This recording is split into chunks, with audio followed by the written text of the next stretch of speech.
Deus não nos coloca fardos, Ele nos alivia. Porque essa é uma consequência natural daquele que se empenha no processo de mudança. A gente vai ficando mais leve. Ter um coração de Jesus significa ter um coração mais leve. Ter um coração semelhante ao dele, a gente abre mão dos ódios que nos pesam, dos rancores que nos machucam. E aí a gente vai assumindo uma leveza humana que é um projeto muito interessante. Ouso dizer, é um projeto muito inteligente, que só os sábios saberão compreender.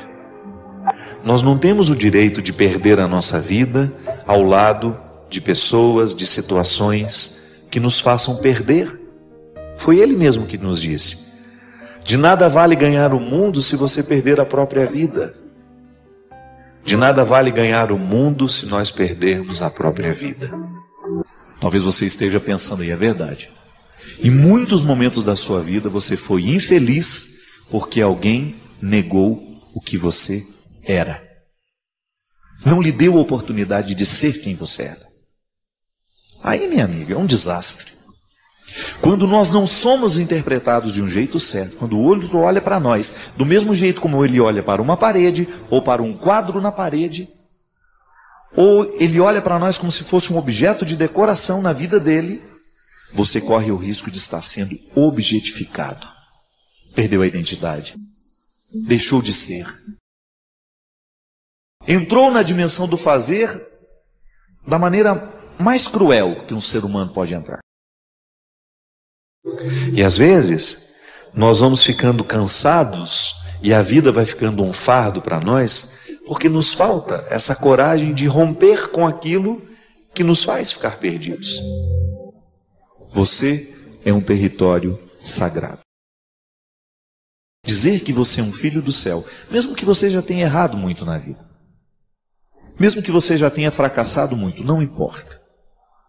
Hoje é dia de recordar que você é um território santo. E ao reconhecer que é um território santo, você tem o direito de desfazer todos os acampamentos irregulares que porventura aconteceram na sua vida. Pessoas que chegaram, estruturas, mentalidades, coisas que de repente foram tomando conta de você e que lhe transformaram num objeto, num bem de consumo.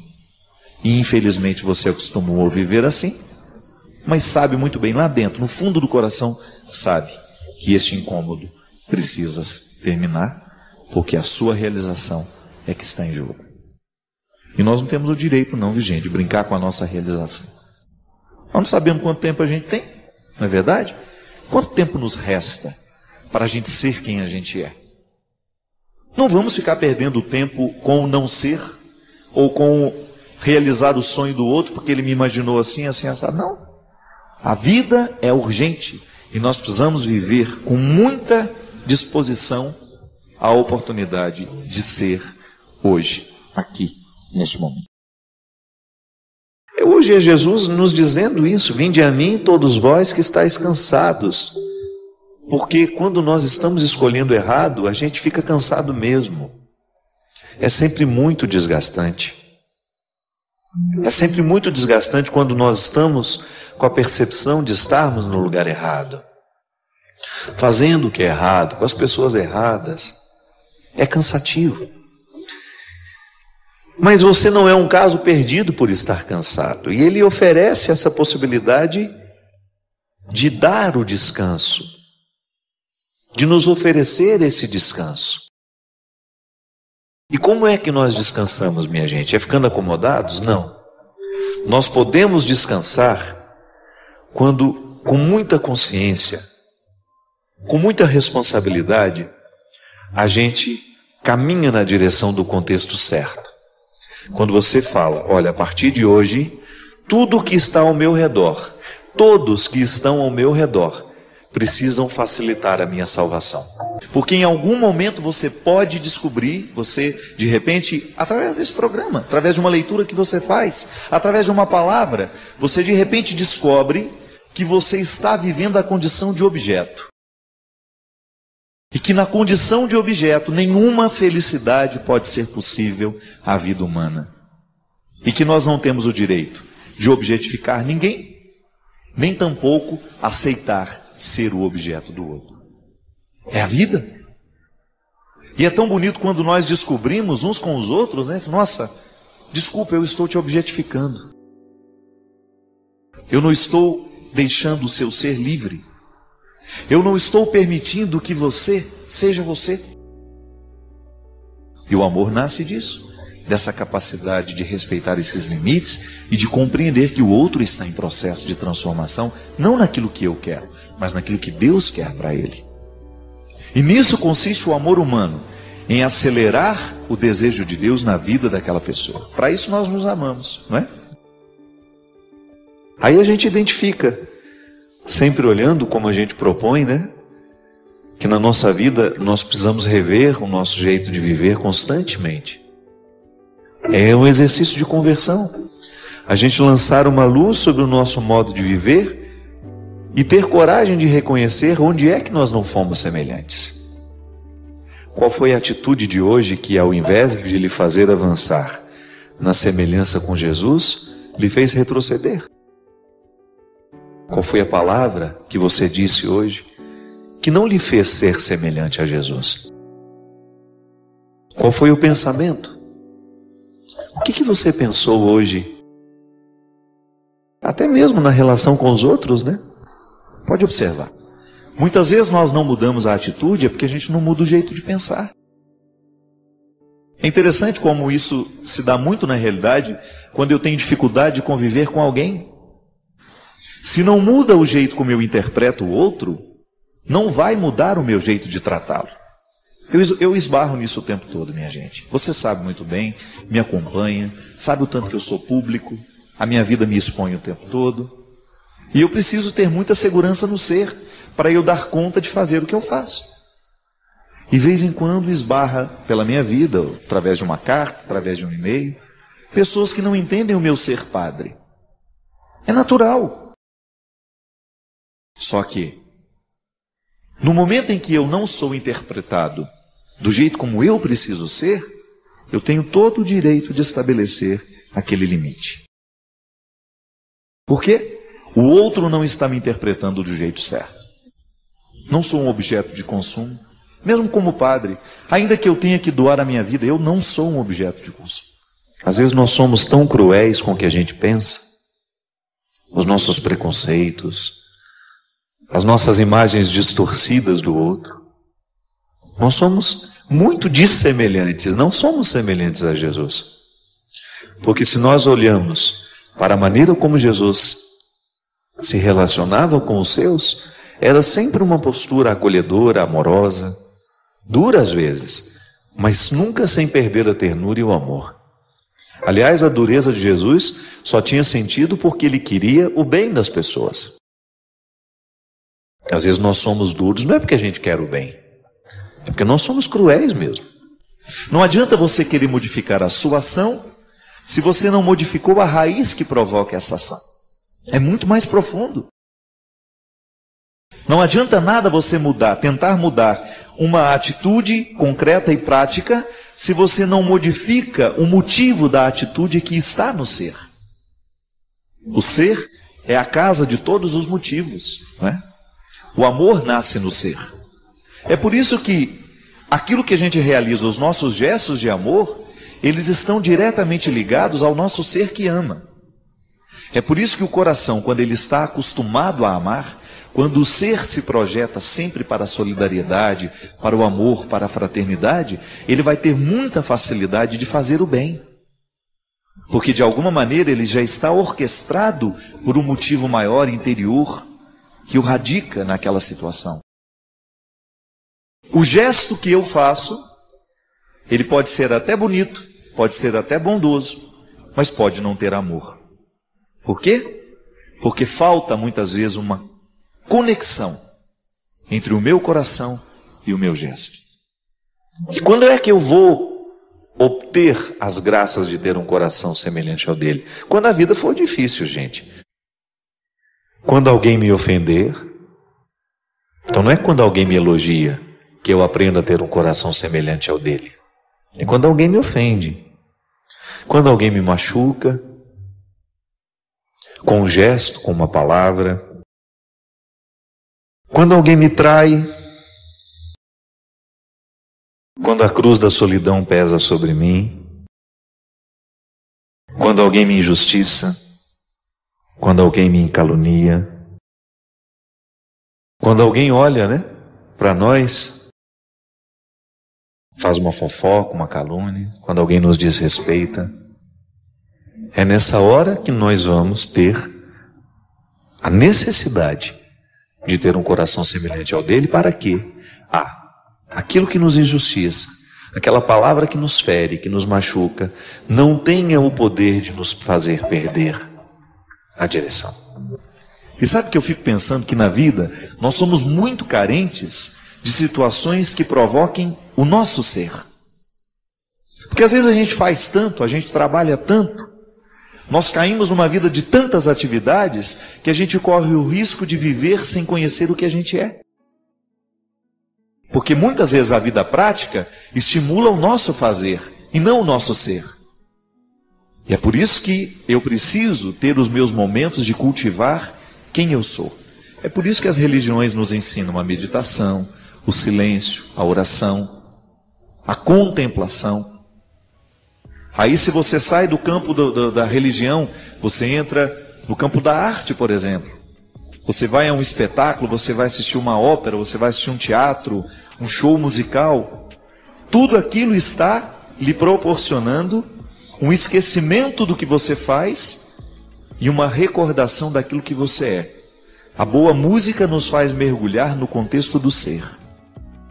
E é por isso que a nossa maturidade humana depende dessas visitas que nós fazemos ao ser. Porque é no ser que a gente modifica o que faz. Por isso que é bom a gente ouvir pessoas que estejam comprometidas com o bem da gente. Ela não vai nos enganar. Por isso é bom conviver, trabalhar, dividir a nossa vida com pessoas que estejam comprometidas com o nosso bem. Porque você vai fortalecendo dentro de você essa salvação. Há muitas pessoas que estão interessadas na nossa perdição, porque não nos amam.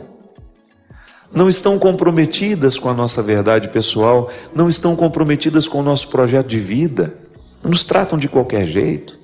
Você não é um objeto de consumo. E muitas vezes as pessoas se aproximam de nós com um desejo tão ganancioso de serem as nossas administradoras, Por quê? Está te interpretando errado. Muitos casamentos dão errado por causa disso. Porque o marido interpreta a mulher como um bem de consumo. Não interpreta ela como um ser humano que tem vontades, que tem desejos, que tem sonhos. Então a atitude, muitas vezes, que cerceia, que agride, só vai ser modificada no momento em que o marido olhar para a mulher e interpretá-la de um novo jeito. Aí há liberdade. E na liberdade nós podemos ser irmãos, podemos ser amigos, podemos ser felizes, porque ninguém está impedido de ser. É por isso que Jesus fala, e ele aconselha aos seus naquela época, que a gente precisa ter um coração semelhante ao dele.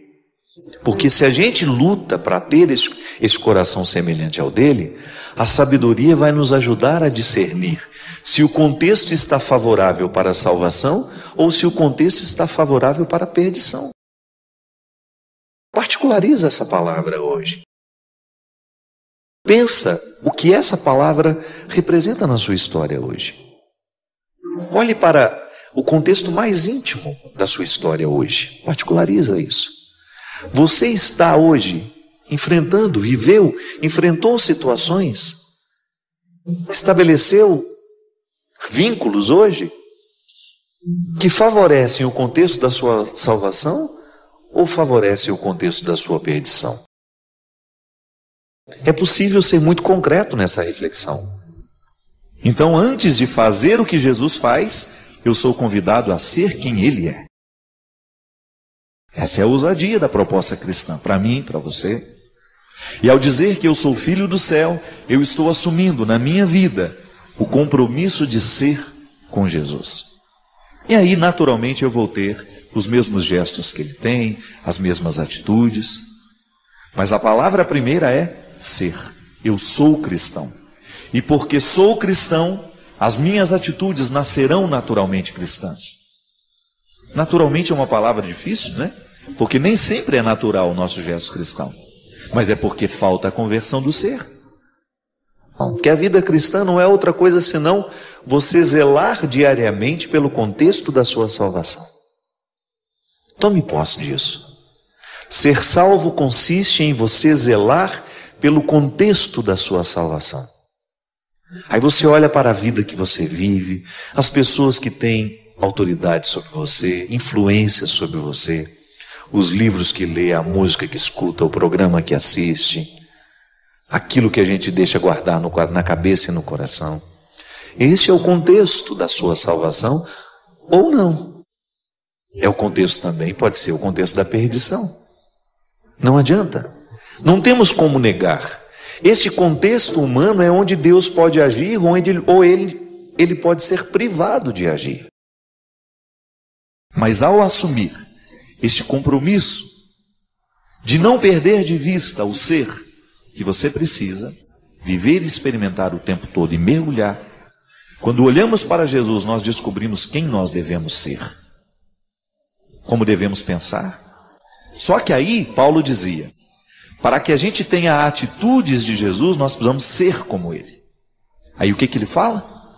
Que nós precisamos primeiro transformar a nossa mentalidade. Ter o coração semelhante ao de Jesus pode nos parecer uma coisa cândida, né? Distante de nós. Isso é para os beatos, não.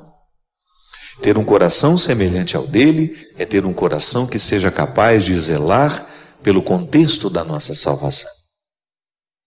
E volto a dizer, nós não estamos falando apenas de uma salvação escatológica para depois da morte. Também. É que ela, na verdade, é apenas uma consequência do viver bem. Às vezes eu encontro pessoas que estão muito preocupadas com a salvação escatológica, com a salvação depois da morte, e esquecem de viver bem as suas vidas. E isso é naturalmente contraditório. Eu não preciso nem me preocupar com a salvação depois da morte se eu vivo bem a minha vida. Se eu zelo pelo contexto da minha salvação, se eu não permito que as estruturas diabólicas tenham ascendência sobre mim ou venham crescer dentro de mim, particularize isso. Quando eu asseguro que o meu ser está mergulhado num processo de transformação, de conversão, se eu estou vivendo a dinâmica desse batismo, é natural que eu ame, é natural que eu queira o bem, é natural que eu não semeie discórdias, é natural que eu saiba controlar as minhas vaidades, é natural que eu saiba controlar os meus orgulhos, é natural que eu não queira mentir, porque o ser está conectado em Jesus e sabe muito bem que viver a dinâmica de Jesus é justamente negar tudo isso, é não querer isso como parte, é não querer fazer parte dessas misérias todas, não é? Aí você então de alguma maneira controla a sua dimensão adâmica que não morre, que está aí dentro de mim, que está dentro de você. Quando nós abrimos as portas do que é ruim, a gente se perde. Mas quando uma palavra nos orienta e reata dentro de nós esse compromisso com a vida que todo ser humano deveria zelar para manter, a gente é salvo. Então a palavra é salvífica. A palavra tem o dom de nos colocar dentro de um contexto de transformação, de mudança, que significa também salvação. Viver a identidade é a gente de alguma maneira ter um referencial de quem a gente é, e a partir de saber quem a gente é, descobrir o que a gente deve fazer.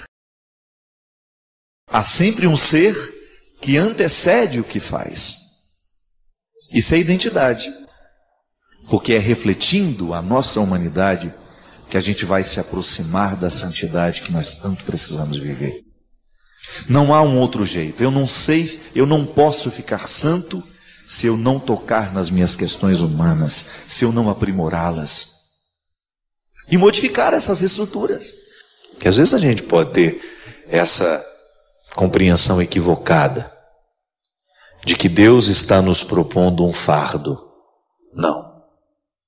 Deus está nos entregando privilégio, ter um coração parecido com o dele. E é possível, A graça atua em nós. E nós assumimos a responsabilidade de lapidar essas mazelas, de cortar esse mato que cresce, na personalidade da gente, que ofusca a semelhança. Aí sim é possível eu ter um coração semelhante ao dele. Essa é a antropologia cristã. Ao me ensinar, a igreja me ensina isso, que na história, no tempo, no dia de hoje, no cotidiano que hoje eu enfrento, eu sou convidado a legitimar a presença de Jesus na história.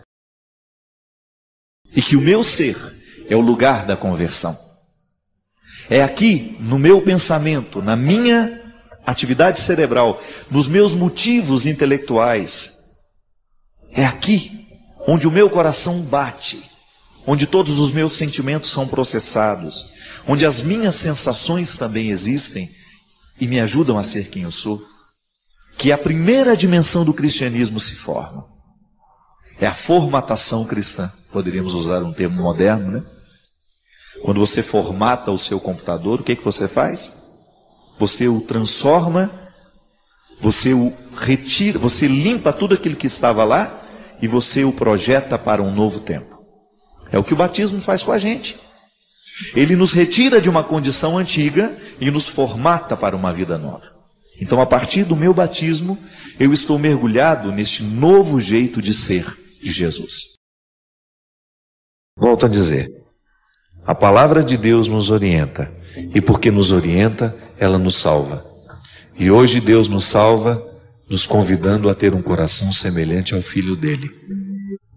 Não é nenhum prejuízo, é um privilégio. A orientação, minha gente, sempre que ela é amorosa, ela tem um poder salvífico. Um pai, por exemplo, pode salvar o filho de muitas coisas ruins. Basta que ele esteja atento à orientação que ele precisa fazer naquele momento da vida da pessoa, do filho.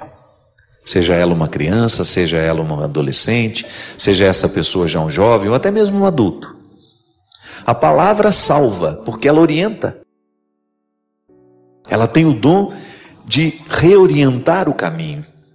Um pouco antes aqui em Mateus 5, Jesus fala das bem-aventuranças, Bem-aventurados. A expressão bem-aventurados também pode ser traduzida como felizes. E ainda pode ser compreendida como bem encaminhado. Então a palavra de Deus tem o poder de nos salvar porque ela nos orienta. Por isso ela é a palavra de salvação. Eu sou salvo toda vez que sou orientado a agir de um jeito certo. Toda vez que eu tenho condições de escolher melhor, eu estou sendo salvo. Quando a palavra nos orienta, minha gente, ela cria dentro de nós um contexto de redução da ação do que é maligno em nós. E o que nos salva são as mudanças que nos tornam melhores. Eu, quando lhe quero bem, eu estou lhe proporcionando ser quem você é e, ao mesmo tempo, ajudando a retirar os excessos que prejudicam o seu ser. Pedindo a Deus que nos conceda a graça de ter um coração semelhante ao seu Filho. E esse é o nosso propósito, diariamente. Quando a gente se coloca nessa caminhada cristã, outra coisa a gente não pretende senão assumir essa semelhança.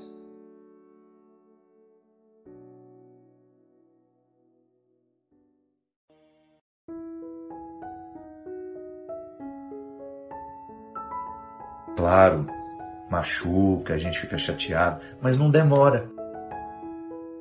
Você não deixa demorar dentro de você. Quando eu digo entra pelo um ouvido, sai pelo outro, é porque não vai demorar. Eu não estou minimizando o efeito desagradável que as pessoas provocam em nós quando nos ofendem.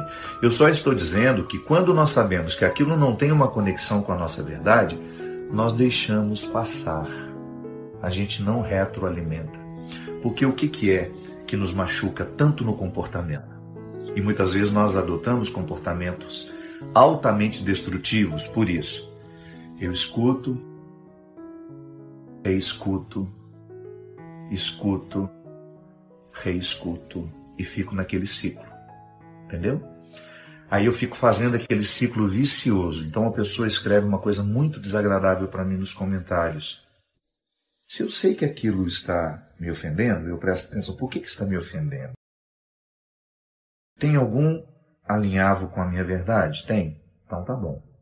Deixa eu prestar atenção nisso que a pessoa está dizendo. Quem sabe essa ofensa poderá até me ajudar a identificar no meu comportamento e fazer uma modificação, alterar positivamente algo que em mim pode ficar melhor, por causa de críticas que nos chegam de fora. Gente, quando nós queremos crescer, até a crítica de quem não nos ama nos ajuda. Escreva isso no seu coração, no seu entendimento. Quando você quiser crescer, até a crítica de quem não lhe ama vai lhe ajudar a crescer. Tudo pode ser transformado em instrumental de transformação. E o que é bacana é que quando a gente identifica que aquela palavra muitas vezes é caluniosa, ela não tem nenhuma conexão com a nossa verdade, aquela palavra não tem nenhuma razão, não faz sentido para nós, o que você faz? Entra no ouvido e sai no outro. Enquanto passa, machuca. Enquanto você lê, machuca, mas você não deixa demorar. Então era sobre isso que eu estava falando.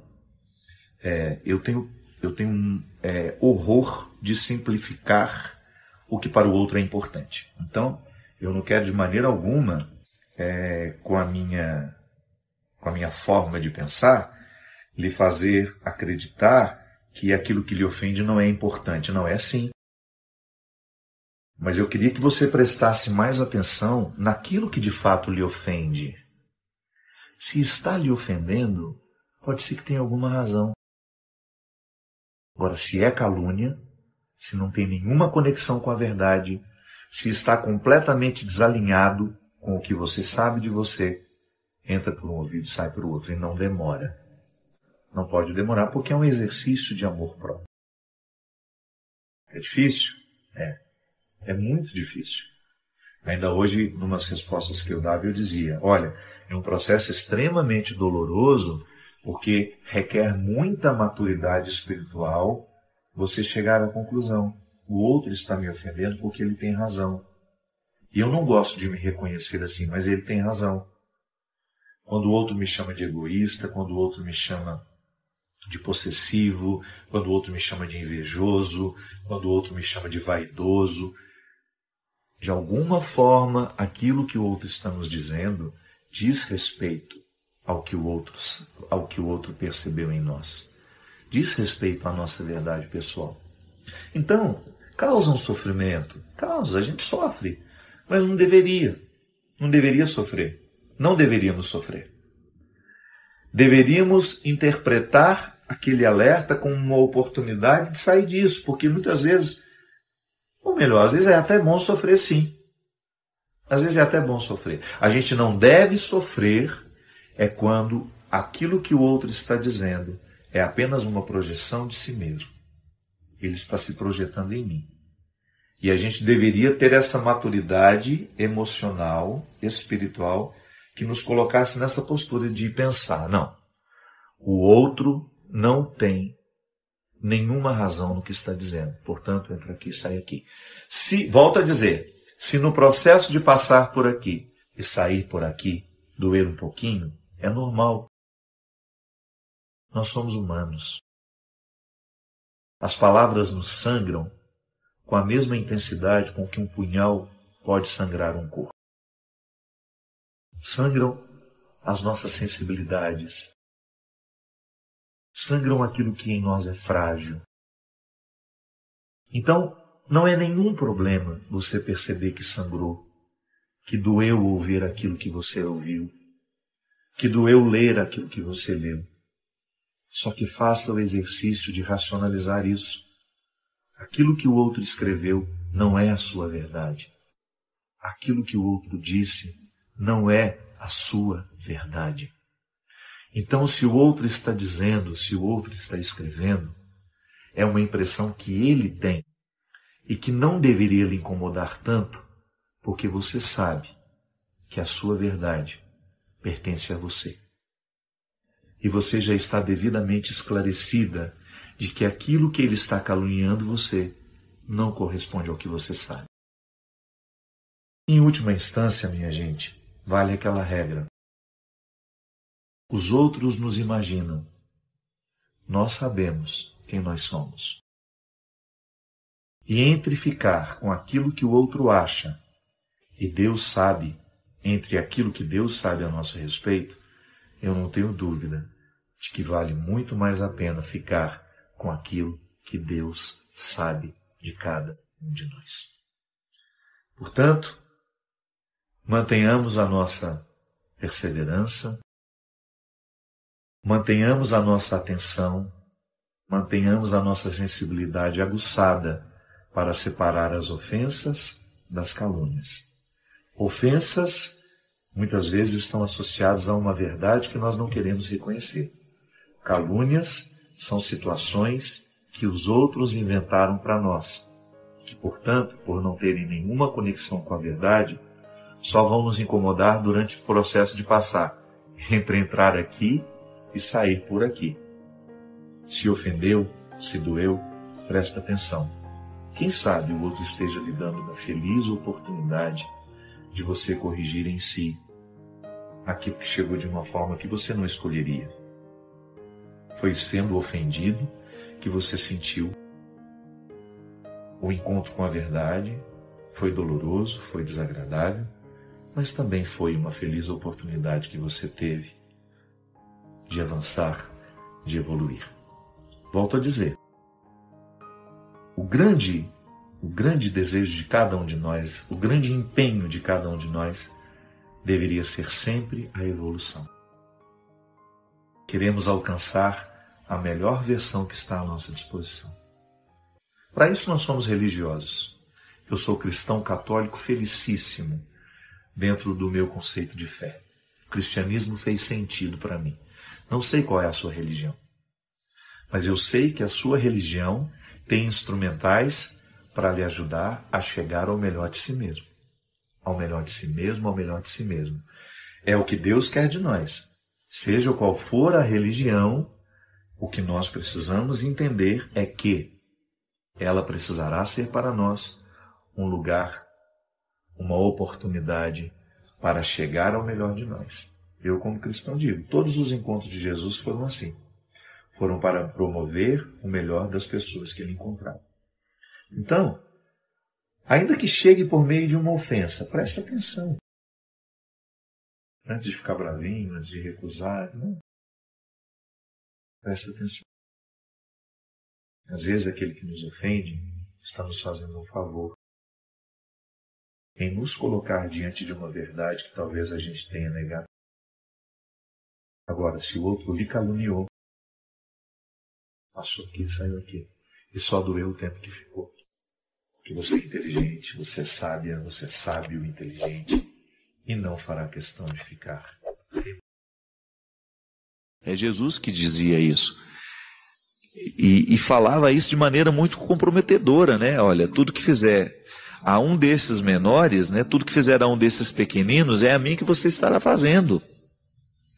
Tudo que você fizer de bem, de bom neste mundo, todo o amor que você tiver a essas pessoas que precisam ser amadas, tenha consciência de que vocês estarão amando a mim também. É essa identificação direta. A parábola do samaritano nos mostra de maneira bonita essa interferência, né, de Deus na história através de gestos humanos. O samaritano, né, aquele homem que acolhe dentro da pensão, que traz para dentro da pensão aquele homem e pede que o dono da pensão cuide daquele que estava doente, porque o bonito é você descobrir que a caridade está tanto no samaritano que leva para a pensão, como no dono da pensão, porque a quantia que o samaritano deixou lá para cuidar do doente não dava para nada. Então, ele teve o gesto de solidariedade de retirar o doente da rua e colocar dentro da pensão, mas a verdadeira caridade quem fez foi o dono da pensão. Às vezes a gente não pensa sobre isso, né? Que é um anônimo da história. Eu descobri isso através de um professor que estava dando uma palestra e contou que a quantia que fala, agora eu não me recordo quantos denários, né? A quantia que o samaritano deixou para que fosse usada, né? Não era nada perto do que aquele doente precisava. Então é interessante isso, que o dono da pensão é o homem da misericórdia, é o anônimo da história. E é muito bonito, muito interessante, minha gente, nós descobrimos que a nossa fé em Deus, ela passa o tempo todo pelo amor que a gente tem à humanidade. Paixão por Deus, paixão pela humanidade. Amor a Deus, amor à humanidade. Nós não temos como fugir desse desdobramento social do Evangelho. Nós não temos como viver uma religião só espiritualizada. Não faz bem. A minha espiritualidade precisa ser fecunda. Nós precisamos ser homens e mulheres de mística. Isso é inevitável. Nós precisamos ser homens e mulheres de oração. Nós precisamos ser homens e mulheres sacramentados nesta dimensão o tempo todo. Nós não podemos nos desprender dos motivos místicos da nossa ação.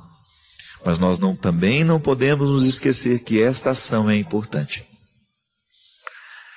A ação sem a oração vira sociologia, né? Mas a oração sem a ação vira alienação. E a igreja nos ensina que nenhum dos dois caminhos solitários é saudável. É preciso a gente viver esta bonita junção. Durante muito tempo na igreja nós tivemos erros, né? A teologia da libertação, em muitos, não digo ela toda, mas em muitos segmentos errou terrivelmente. Em muitos lugares ela errou terrivelmente, porque resumiu a ação evangélica a uma ação social, esqueceu da dimensão mística.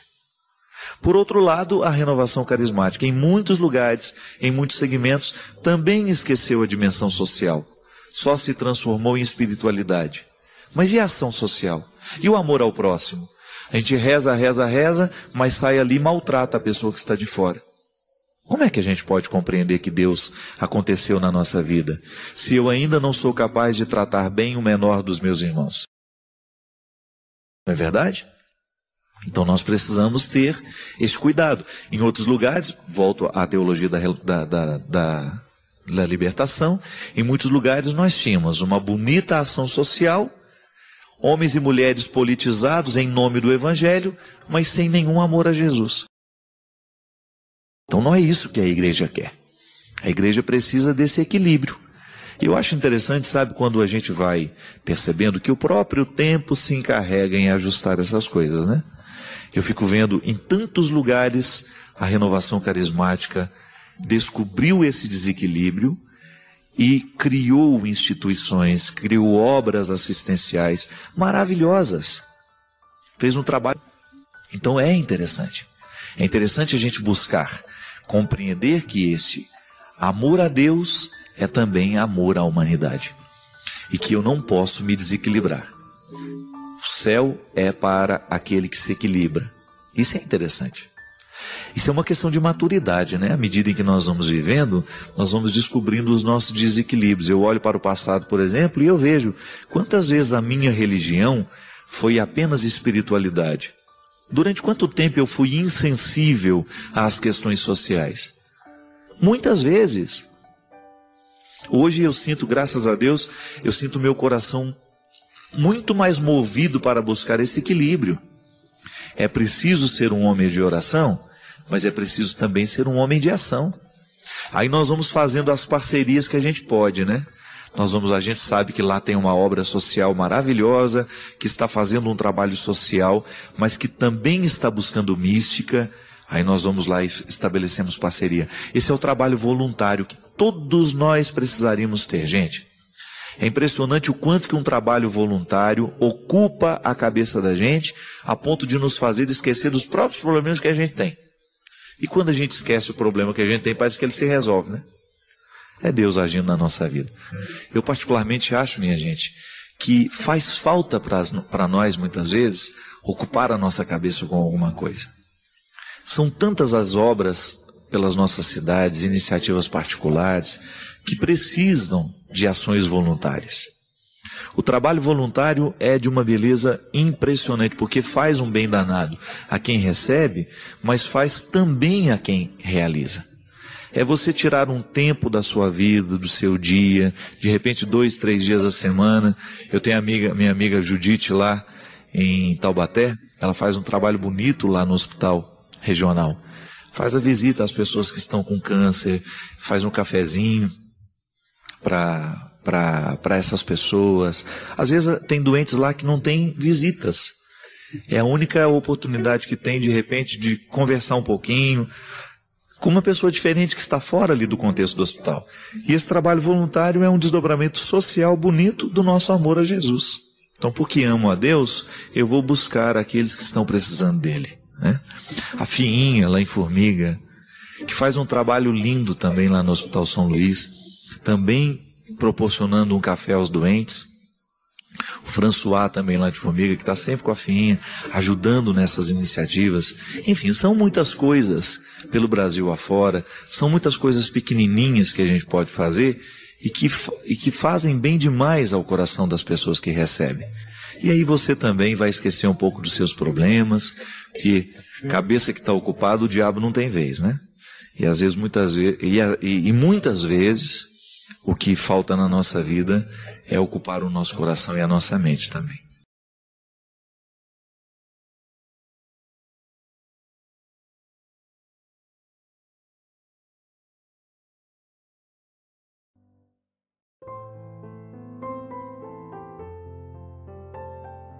Porque muitas vezes a vida prática estimula o nosso fazer e não o nosso ser.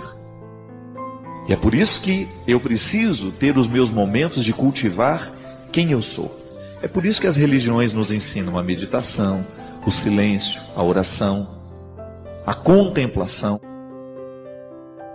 Aí, se você sai do campo da religião, você entra no campo da arte, por exemplo. Você vai a um espetáculo, você vai assistir uma ópera, você vai assistir um teatro, um show musical.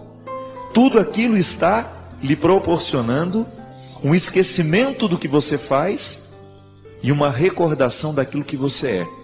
A boa música nos faz mergulhar no contexto do ser.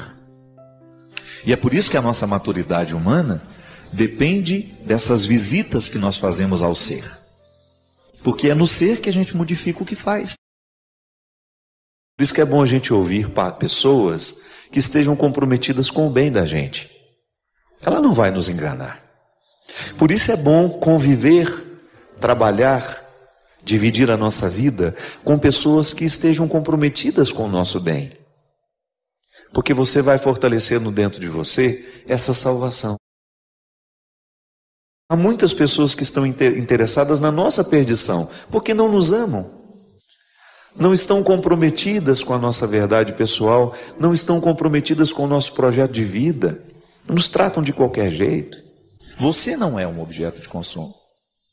E muitas vezes as pessoas se aproximam de nós com um desejo tão ganancioso de serem as nossas administradoras, né? Por quê? Está te interpretando errado. Muitos casamentos dão errado por causa disso. Porque o marido interpreta a mulher como um bem de consumo. Não interpreta ela como um ser humano que tem vontades, que tem desejos, que tem sonhos. Então a atitude, muitas vezes, que cerceia, que agride, só vai ser modificada no momento em que o marido olhar para a mulher e interpretá-la de um novo jeito. Aí há liberdade. E na liberdade nós podemos ser irmãos, podemos ser amigos, podemos ser felizes, porque ninguém está impedido de ser. É por isso que Jesus fala, e ele aconselha aos seus naquela época, que a gente precisa ter um coração semelhante ao dele.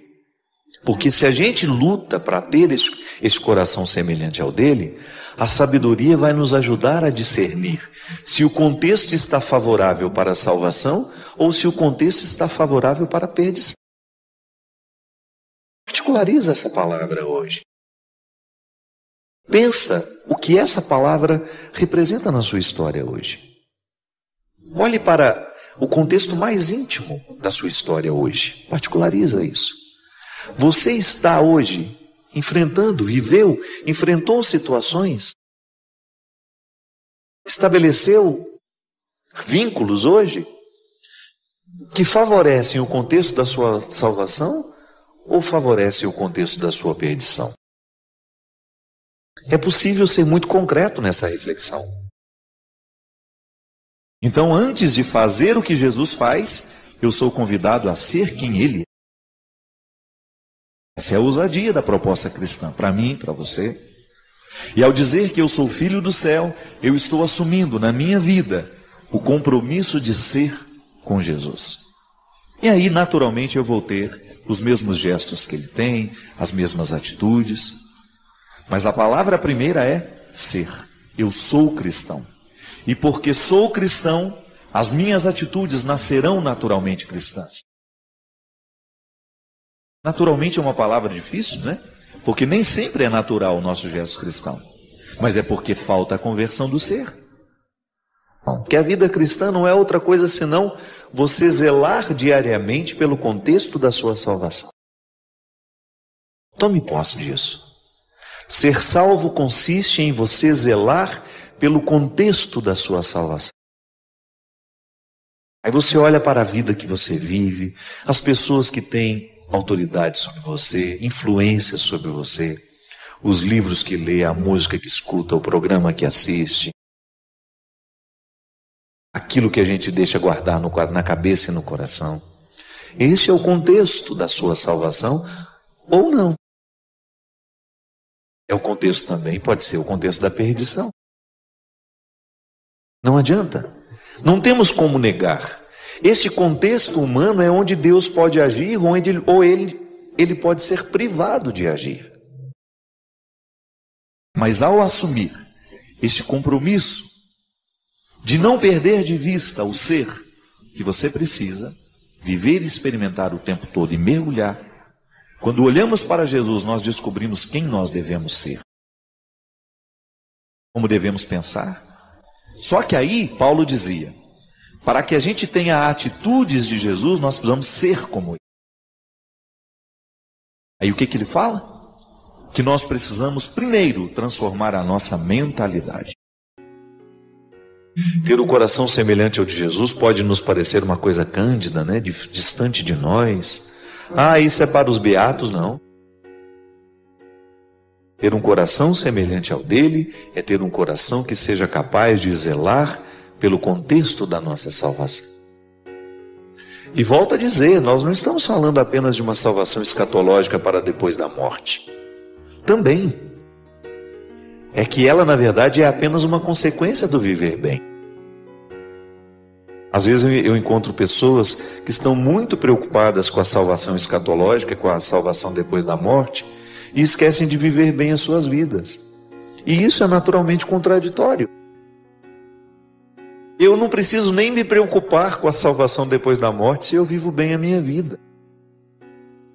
Se eu zelo pelo contexto da minha salvação, se eu não permito que as estruturas diabólicas tenham ascendência sobre mim ou venham crescer dentro de mim, particularize isso.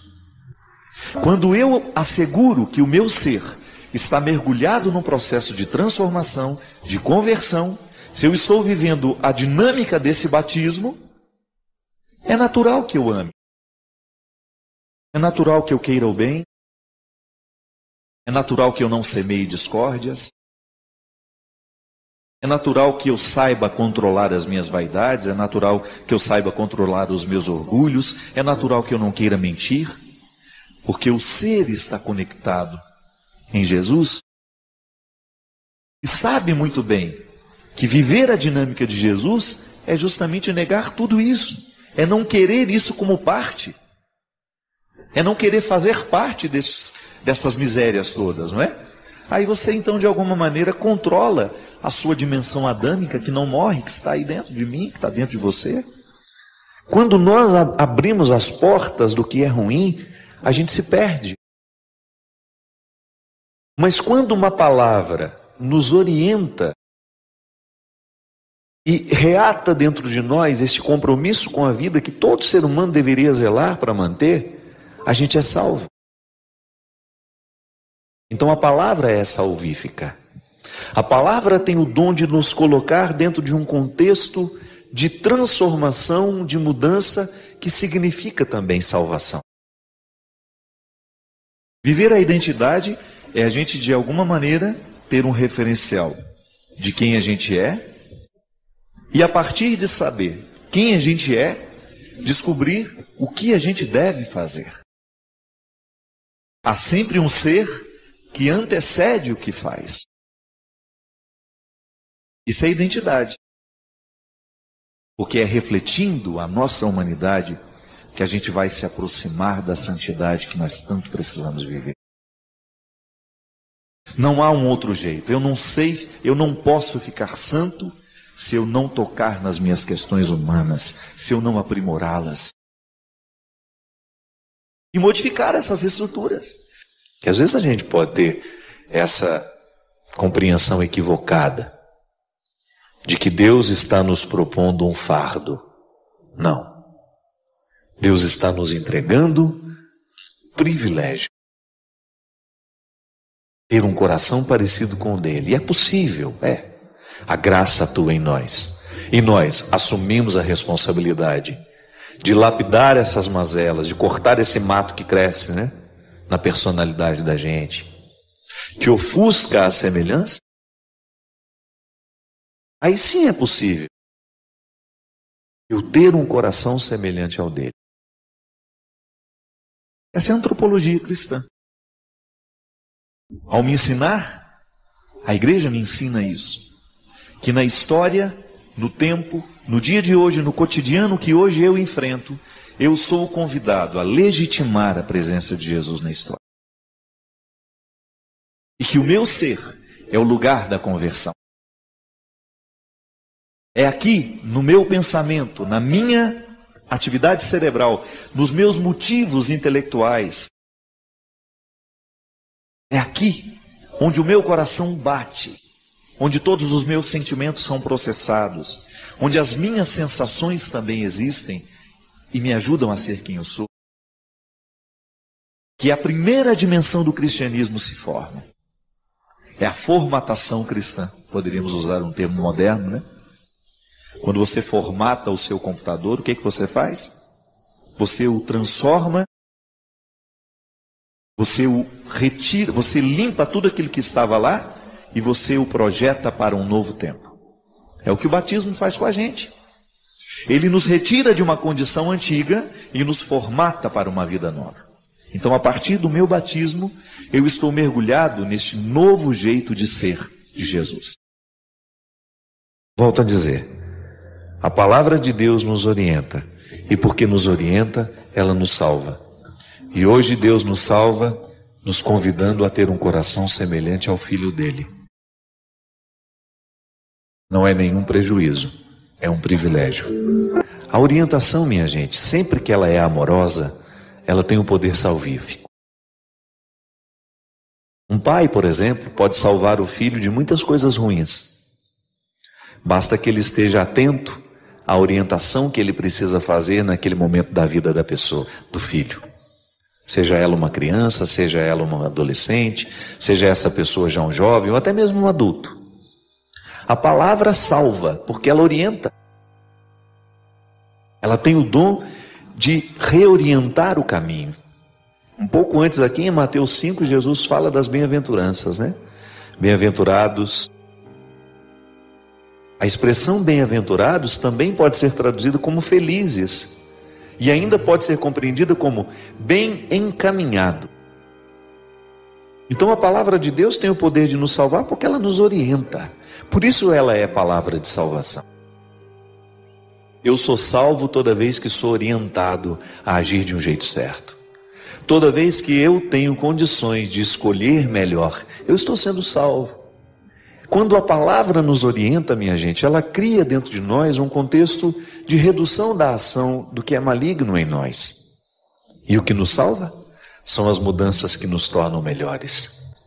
Eu, quando lhe quero bem, eu estou lhe proporcionando ser quem você é e, ao mesmo tempo, ajudando a retirar os excessos que prejudicam o seu ser. Pedindo a Deus que nos conceda a graça de ter um coração semelhante ao seu Filho, Esse é o nosso propósito, diariamente.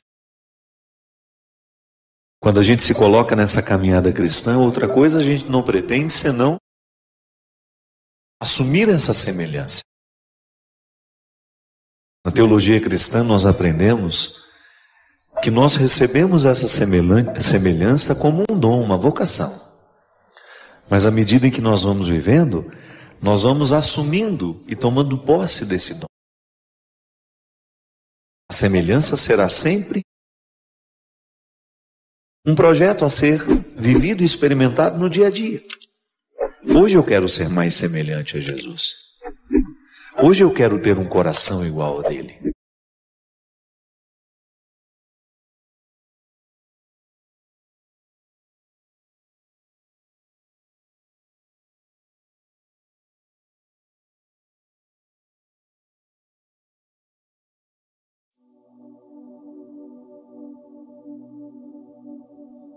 As distrações que me retiram de perceber esse tempo. Ah, padre, mas é muito angustiante pensar assim. Não, não é não. Eu não estou te propondo um jeito angustiante de viver. É um jeito prudente de viver. Hoje, por exemplo, a minha amiga Mônica Lipiani, lá de Belo Horizonte, está fazendo aniversário. Você sabe que eu não costumo citar nome de ninguém aqui, porque senão vira um festival. Ah, manda um abraço para minha mãe, um abraço para meu pai, aniversário dele. Não. Mas a Mônica é uma pessoa que eu admiro muito. Foi nela que eu me inspirei para fazer as lâminas de porcelana daquele personagem. Que virou uma piada entre eu e ela. Assim. Eu nunca fiz lâminas de porcelana. Mas a Mônica é um ser humano que eu admiro de verdade. Eu admiro tanto que às vezes eu me emociono de vê-la viver. Outro dia mesmo, ela fazendo uma declaração de amor assim pública para uma outra amiga dela, ela me fez chorar com o que ela falava, da maneira como ela falava. Porque a Mônica é intensa. A Mônica é um ser humano para quem Jesus diria assim, eis aqui, igual ele falou, eis alguém que eu não encontro hipocrisia. Ela pode ter as hipocrisias dela, mas ela é tão para fora, ela vive tão intensamente, que não sobra muito espaço para hipocrisia. Ela é uma grande decoradora, uma mulher de um bom gosto. E eu aprendi a amar a Mônica como se ela fosse minha irmã. Sabe como começou a minha história com ela? Ela decorava o meu camarim em Belo Horizonte. E um dia a Léo chamou atenção para mim, padre, quem faz o camarim é a Mônica. E foi amor à primeira vez. Quando eu olhei para a cara dela, aquele sorriso, aquele jeito espontâneo, ela é muito engraçada. O botox dela não dura nem 2 dias. A médica já falou para ela, Mônica, quando você ficar fazendo essa caretada para falar, seu botox não dura nem 15 dias. A doutora Jandira fala para ela direto. Ela chega, eu acho que você aplica botox vencido em mim, ela fala. Que não dura nada. Aí a Jandira, claro, você só fala. É um ser humano que dá prazer de ter por perto. E se tem uma coisa que ela amadureceu com o tempo, eu falo isso com todo o amor do mundo, ela sabe disso, que há mais ou menos uns 15 dias ela veio e me abraçou e ela falou assim, eu agradeço demais a você pelo meu crescimento espiritual, por tudo que Deus fez na minha vida através de você. E eu sabia que esse crescimento espiritual, por aquilo que eu sei dela, o crescimento espiritual que ela se refere é a capacidade que hoje ela tem de distinguir o que importa do que não importa. Porque apesar de ser tão especial e não ter espaço para não realização, teve um momento da vida que ela ficou perdida nela mesma, fazendo escolhas que não eram escolhas que Deus faria por ela, com ela. A gente se perde do caminho, né? A gente se trai. Então Mônica estava se traindo muito. Ela estava tomando decisões e fazendo escolhas que machucavam profundamente quem ela era. E quando ela me abraçou e disse que cresceu muito espiritualmente comigo, do meu lado, eu sabia que ela se referia a essa percepção do tempo. E é isso, minha gente. Fazer aniversário, o que significa isso? é você perceber o tempo. É você olhar para aquilo que você já viveu, para aquilo que você já escolheu. E você ficar confortável diante de tudo que não deu certo, mas também diante de tudo que valeu a pena. É você olhar para a matemática dos seus dias, para a matemática da sua vida, não sei quanto tempo você viveu, não sei qual é o seu número hoje, não sei quanto tempo você tem pela frente, isso é mistério. Mas você nessa matemática chegar à conclusão de que está pelo menos na justiça com você. Você está sendo justo. A sua relação com você está sendo justa. Porque você está percebendo o tempo. Você não está se permitindo levar por todas essas tecnologias e pensar que todos nós achávamos que o Monsenhor Jonas Habib estava louco. Quando há 30 anos numa pregação eu ouvi esse homem dizendo: no futuro muito próximo, todos nós teremos um chip. Nós seremos rastreados. Nós receberemos tudo, todas as influências do mundo no chip que nós teremos. Todo mundo achou que ele estava louco. Há 30 anos isso. Eu estava nessa pregação. Ele dizia que era um movimento de modernidade que na época se falava muito, que chamava muito de nova era, lembra? Dentro da renovação carismática falava-se muito da nova era. Monsenhor Jonas dizendo que a nova era viria justamente para que o diabo pudesse nos acessar com muita facilidade. Através de um chip. Eu achei que ele estava louco. Está aqui. O chip está aqui. Sim, o diabo pode me acessar por ele. Para me retirar das pessoas que me amam, para me levar à traição, para me levar a uma exposição daquilo que eu tenho de pior, para me fazer ser deselegante com as pessoas, para eu ficar prestando atenção numa tela pequena que me priva do mundo que está à minha volta, ou então para me fazer